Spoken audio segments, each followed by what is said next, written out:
In today's video, I'll be going over our favorite feline Theron. She's a physical type attacking character belonging to the Cunning Hares. She's also part of the standard banner, so you can get her anytime, and she'll be a pretty good addition to your roster. If you guys like my guides and want to support me in the future, please consider subscribing to my channel, as I'll be posting more ZZZ guides like this in the future. I really do appreciate everyone that watches my videos. With that out of the way, let's get into this guide, starting with her skills.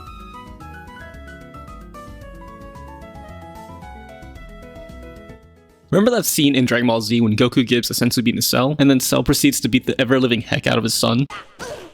Look at you, Goku! Well, it's basically the same thing if you apply that to Nekomata's core skill, as her core skill relies on her either executing a perfect dodge or a quick assist to gain a 60% damage buff for about 60 seconds. Additionally, if you have her attribute/faction buff activated, you can inflict a physical type anomaly on the enemy, and Nekomata will gain a 35% damage buff, stacking twice for a possible of 70% to her next EX special attack. Speaking of special attacks, using a normal special attack is not recommended, as it kinda hits like a wet noodle. It only hits once. For Nekomata's EX special attack, she'll jump in the air and do a single falling slash, dealing massive damage. Her EX special attack has a multiplier of 1080%, and if you combine that with the buffs you get from her core skill and faction ability, then you'll be doing more damage than Jane Doe will be doing to your wallet when she releases. Obviously, you can't always rely on Nekomata's EX special attack to be up, meaning you'll be using her basic attacks as well. Her basic attack is pretty straightforward. She'll slash the enemy 5 times, and then do a dive-looking attack through the enemy. Every time she slashes through the enemy, there's a 33.3% chance to slash through the enemy again. If you hold the basic attack button down, the same slash through ability she did earlier will be activated. It also has a similar chance to be activated 33% of the time as well. Nekomata is pretty agile, as you can probably tell, and it really does show in all of her animations. You can really tell with their dodge skills, especially her dodge counter, which when activated will put Nekomata on ice skates, and then she'll dash towards the enemy, slashing them as she goes through them. Remember, when she executes a dodge counter, she gains a 60% damage buff, so you should always be looking to use it when you can. Another way of activating her core skill buff is from quick assists as well. Nekomata is a very bursty type of character, so you'll probably only be using her when her enemy is stunned or when you build a physical anomaly on the enemy. Her quick assist is very important, but I don't recommend leveling it first if you're strapped on upgrade materials. Something you should be prioritizing though is her chain attack/ultimate, as her chain attacks do as much as her EX special attack, and her ultimate has a massive 3143% damage multiplier at a skill level of 12. As always, her core skill is the most important skill you should level first. After that, you should focus on leveling her special attack and then her chain attack/ultimate first, followed by her basic attacks, dodge, and then assists. With her skills out of the way, let's talk about how you should be playing her. When going against bosses or elites, I suggest using Nekomata as a very bursty type of character, as she only gains her buff for 6 seconds before you have to refresh it. I also 100% recommend running a support character with her at all times to give her ease of access to quick assists. This will allow her to burst when you stun an enemy or apply a physical anomaly. Her attacks also have very good AoE coverage, giving her easy cleanup on weaker enemies. During the time that she's actually out on the field, you should focus on using either her EX special or her ultimate ability, as you only have a 6-second time frame to do the most damage as possible. When you're running a support with Nekomata, the support should be the last person in a chain attack, so they can provide a quick assist to Nekomata for her burst.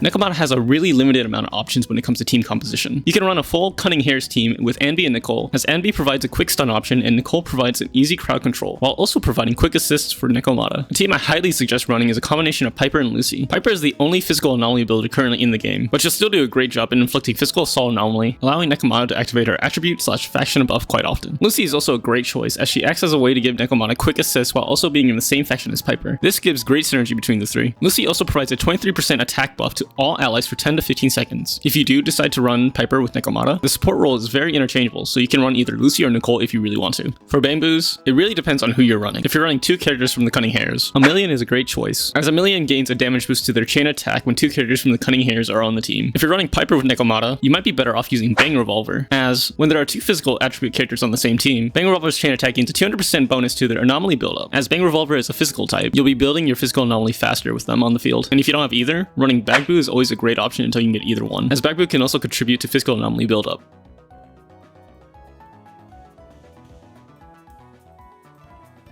Moving on to the W engines, of course your best option will still be your signature W engine, Steel Cushion, as it provides an unconditional 24% crit rate and a 20% physical damage boost with an added 25% damage bonus if you're attacking from behind. Even without hitting it from behind, the damage boost is definitely worth using if you can get your hands on it, especially if you have your M1, and it is hands down the best option by far. Starlight Engine is probably the most versatile free-to-play W engine, as it grants a base 25% attack boost with an additional 19% when performing a dodge counter or quick assist for 12 seconds at S5. This W engine has great value when paired with a burst type character like Nekomata. It's also also really easy to get. You just have to spend a lot of materials at the arcade. Cannon Rotor is also a great option, but it's also a big investment as it's only attainable from the Battle Pass system. At S5, it grants a 20% crit rate boost and a 12% attack boost in combat if you land a critical hit. It's an overall solid and consistent choice if you want to invest into it, so I really don't recommend it. Other W engines I recommend are Street Superstar or even Plenty Luna if you really have no other option. Nekomata's disc drives are pretty straightforward. For the 4-piece set, I recommend running Fang Metal as it provides a 10% physical damage buff and applies an additional 35% damage when a squad member inflicts a physical anomaly on the enemy. I also suggest running Woodpecker Electro as a 2-piece set if you decide to run the 4-piece Fang Metal. Puffer Electro is also a very great but niche option for any burst type damage characters. The 4-piece set grants an 8% penetration ratio boost and gives an increased 20% ultimate damage boost. When using your ultimate, you also gain a 15% attack boost for 12 seconds. If you do decide to run the 4-piece set, you should be aiming to save your ultimates for when the enemy is stunned, as you'll end up quick assisting to Nekomata and then immediately using your ultimate before you do any other attacks or abilities. Woodpecker Electro is also a great 2-piece set here, as the flat 8% crit rate boost is too hard to pass up. You can also run 2-piece Fang Metal if you want to, but either or is fine. I don't recommend running 4-piece Woodpecker Electro, but you also can if you want to, as it's comparable to the other two, but in my opinion is just not as good. I recommend either Puffer Electro or Fang Metal as a 2-piece set with this. Oh, I forgot to mention, a 2-piece Hormone Punk is also a good option for any of the 4-piece sets, as a 10% attack boost is always really good. When looking for main stats for your Disc 4, 5, and 6, your Disc 4 should be either crit rate or crit damage depending on which one you actually need more of. Disc 5 can be either attack percentage or physical damage percentage, and Disc 6 should be attack percentage as well. For substats, your main priority is getting as much crit rate and crit damage as possible, and then attack percentage trailing right below those two in priority. If you're still kind of confused, here's a neat little picture you can look at.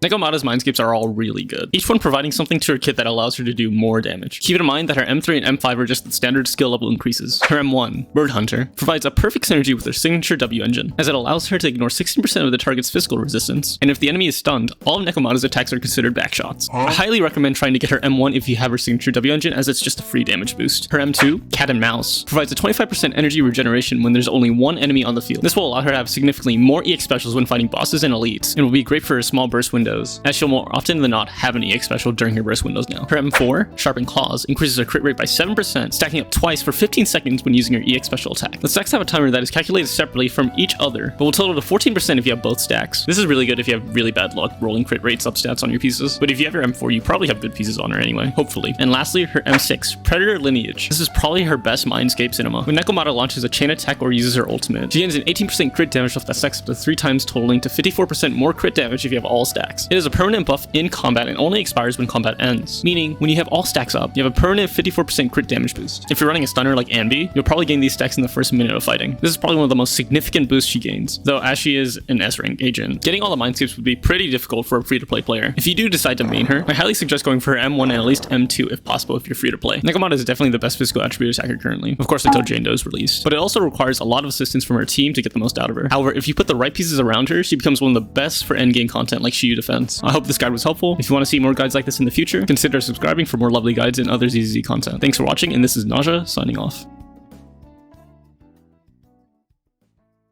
So I just finished recording my script, and I kind of forgot that Jane Doe is going to be a physical anomaly character and not a physical attacker. Kinda awkward, because I'm pretty sure she'll just replace Piper as an anomaly builder, which means you could probably also run Qingyi as a stunner, or Seth, because, you know, they're both from public security. If you do decide to run public security with Nekomata, I would definitely look into getting the upcoming public security Bang Boo, though I think Bang Revolver is still my favorite choice, not gonna lie. I guess you could run a combination of Nicole, Jane Doe, and Nekomata. I'm pretty sure that team would be really powerful still. And that's all I really had to say. If you made it this far, I just really want to say thanks for watching, and you should comment something like pineapple. Anyway, bye!